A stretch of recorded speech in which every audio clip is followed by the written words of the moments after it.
अमरावती महानगरपालिका निवडणुकांचे निकाल काल लागलेले आहे आणि निकालामध्ये जर आपण पाहिलं तर अमरावतीमधून सलग सातव्यांदा जे आहे ते नगरसेवक म्हणून काँग्रेसचे नेते विलास इंगोले हे निवडून आलेले आहेत। वयाच्या 24व्या वर्षी ते पहिल्यांदा अमरावती महानगरपालिकेमध्ये सर्वात तरुण नगरसेवक म्हणून ते निवडून गेलेले होते आणि याही निवडणुकीमध्ये ते निवडून आलेले आहेत। मोठ्या मताधिक्याने या निवडणुकीमध्ये त्यांनी विरोधकांचा पराभव केलेला। त्यांच्याच पॅनलमध्ये जर आपण पाहिलं तर मुख्यमंत्री देवेंद्र फडणवीस यांचे मामे भाऊ विवेक कलोती यांचा देखील जो आहे तो पराभव झालेला आहे। आपल्यासोबत स्वतः विलास इंगोले आहेत। भाऊ काय सांगणार? पहिले खूप खूप अभिनंदन। सर्वात मोठं यश महाराष्ट्रात जवळपास तुम्ही सर्वात पहिले उमेदवार ठरलेत की सलग सातव्यांदा निवडून आले, काय सांगणार? नाही, मी अगदी महानगरपालिकेच्या सभागृहामध्ये वयाच्या 24व्या वर्षी 1992ला पहिल्यांदा काँग्रेस पक्षाकडून उभा होतो आणि त्यावेळेला सुद्धा मी हायेस्ट मताने अमरावती महापालिकेत निवडून आलो होतो आणि सातत्याने अमरावतीमधली जी जनता आहे आणि ती जुनं शहर आहे, अमरावती तीच होती परकोटाच्या आतली आणि नंतर या गावाचा विस्तार झाला आणि आता मोठं शहर झालं, महानगरपालिका झाली। सातत्याने लोकांची सेवा करणं, कार्यकर्त्यांच्या सुखदुःखामध्ये सहभागी होणं, त्यांना मदत करणं। आतापर्यंत मी स्वतः 1300 पोरांना रोजगार उपलब्ध करून दिला आहे क्रीडा क्षेत्राच्या माध्यमातून। मी स्वतः विदर्भ कबड्डी असोसिएशनचा 20 वर्ष अध्यक्ष होतो आणि स्पोर्ट्स कोट्यामध्ये सगळ्या क्रीडा मंडळातल्या मुलांना नोकऱ्या उपलब्ध करून दिल्या, महानगरपालिकेत उपलब्ध करून दिल्या, जिल्हा परिषद आणि जितक्या शैक्षणिक संस्था अमरावतीमध्ये आहे यामध्ये मेजॉरिटीने स्पोर्ट्स डायरेक्टर हे आमचे पोरं आहे, याचा मला सार्थ अभिमान आहे। आणि विकास, प्रभागातला विकास तुम्ही जर जाऊन बघितलं, सगळे धार्मिक स्थळं माझ्या हातून झाले। म्हणजे जुन्या अमरावतीमध्ये ऐतिहासिक धार्मिक स्थळं, भगवान दत्ताचं मंदिर असो, कुंभारवाड्यातलं दत्त मंदिर असो, श्रीकृष्ण भगवंताचं मंदिर असो, बैरंबुवाचं मंदिर असो, भोलेश्वराचं मंदिर असो, गजानन महाराजाचं मंदिर असो, हनुमंतरायाचं मंदिर असो, हे सगळे देवस्थानं भगवंतांनी माझ्याकडून करून घेतले आणि एक सुंदर मी सभागृह बांधला आहे। गोरगरिबांचे सुखदुःखाचे कार्यक्रम तिथं होतात।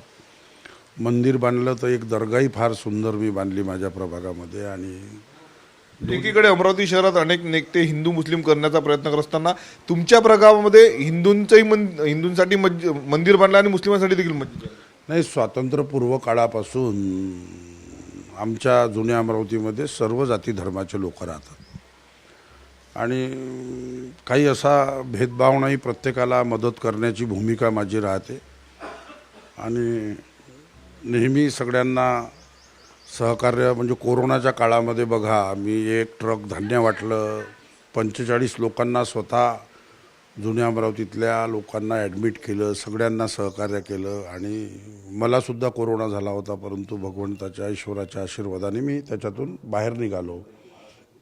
काँग्रेस पक्षाच्या आमच्या नेत्या यशोमतीताई ठाकूर, डॉक्टर सुनील भाऊ देशमुख, खासदार बळवंत भाऊ वानखडे यांच्या नेतृत्वामध्ये आम्ही महानगरपालिकेची निवडणूक यावेळेला लढलो आणि परत एकदा सातव्यांदा मी महापालिकेच्या सभागृहात पोहोचलो आणि हायेस्ट मताने निवडून आलो। आणि माझ्यासोबत 4ही उमेदवार, माझी लहान बहीण सुनीताताई भेले, दुसरी लहान बहीण ललिता सुरेश रतावा आणि डॉक्टर संजय शिरभाते, आम्ही 4ही लोक निवडून आलो। आणि मी असा उमेदवार होतो की दुसऱ्याही प्रभागांमध्ये फिरत होतो, आमच्या उमेदवारासाठी कष्ट घेत होतो। सगळ्यांच्या सहकार्याने पुन्हा महापालिकेच्या सातव्यांदा, आणि मी महापालिकेमध्ये 93 पासून कर्मचारी अधिकारी संघटनेचा अध्यक्षही आहे। दोन्ही बाजू सांभाळून मी नेहमी काम करत राहिलो महापालिकेमध्ये आणि पुन्हाही करत राहू। धन्यवाद। भाऊ, भाजपनं मोठी ताकद त्या ठिकाणी लावलेली होती। खरं तर बावनकुळेंची सभा तुमच्या प्रभागामधनं सुरू झाली होती। दुसरीकडे मुख्यमंत्र्यांचे मामे भाऊ विवेक कलोती देखील तुमच्याच प्रभागात निवडणुकीच्या रिंगणात होते, पराभव झालेला आहे त्यांचा। नाही, कसं आहे, निवडणुका येतात जातात। मी नेहमी म्हणजे माझ्यासोबत ज्याची निवडणूक 6 टर्ममध्ये झाली, दुसऱ्या निवडणुकीमध्ये ज्याच्यासोबत निवडणूक झाली, दुसऱ्या निवडणुकीमध्ये ते माझा प्रचार करायचे, अशी माझी वागणूक राहिली। आणि या निवडणुकीमध्ये सर्वजण सोबत होते सर्व वडीलधारी मंडळी, तरुण मंडळी आणि सगळ्यांना या गोष्टीची जाण होती की विलासला काम सांगितल्याबरोबर ताबडतोब काम होते. तो स्वतःच आपल्याकडे कामासाठी येतो, पाठपुरावा करतो. त्याच्यामुळे पॅनल निवडून आला. धन्यवाद.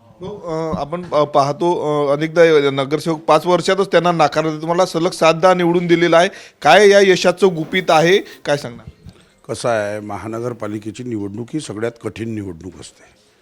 विधानसभेला माणूस सातत्याने निवडून येऊ शकतो, लोकसभेला निवडून येऊ शकतो, असं महाराष्ट्रामध्ये खूप उदाहरणं आहे.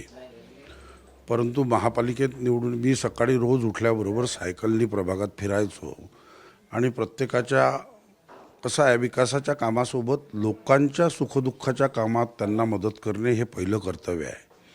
आलेला कोणताही माणूस तुमच्यापासून दुखवल्या नाही गेला पाहिजे याची काळजी घेतो आणि सगळ्या जाती धर्माच्या लोक मला कामं सांगतात. सातत्यानं त्यांच्या उपयोगी पडणं हे पहिलं कर्तव्य असते आणि माणूस नाराज नाही झाला पाहिजे, दुखवल्या नाही गेला पाहिजे, ही काळजी त्या नगरसेवकाला खऱ्या अर्थानं घ्यायची असते. आता बघा ना, तरुण पोरांना माझा सतत आदर्श राहतो. तो कोणत्याही पक्षाचा असो. मी काम करताना कोणाचा पक्ष पाहत नाही, जात पाहत नाही, धर्म पाहत नाही. त्याला मदत करणं आपलं कर्तव्य समजतो.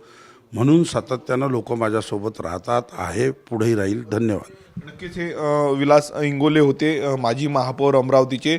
सलग 7व्यांदा ते निवडणुकीमध्ये जे आहे ते विजयी झालेले आहे. काल लागलेल्या निकालामध्येही सर्वाधिक मतांनी ते निवडून आलेले आहे आणि महाराष्ट्रात जर आपण पाहतं एकमेव ते आहेत की जे सलग 7दा निवडून आलेले आहे. कॅमेरामन अनिकेत दहातोंडेसह मी स्वप्नील उमाप, TV9 मराठी, अमरावती.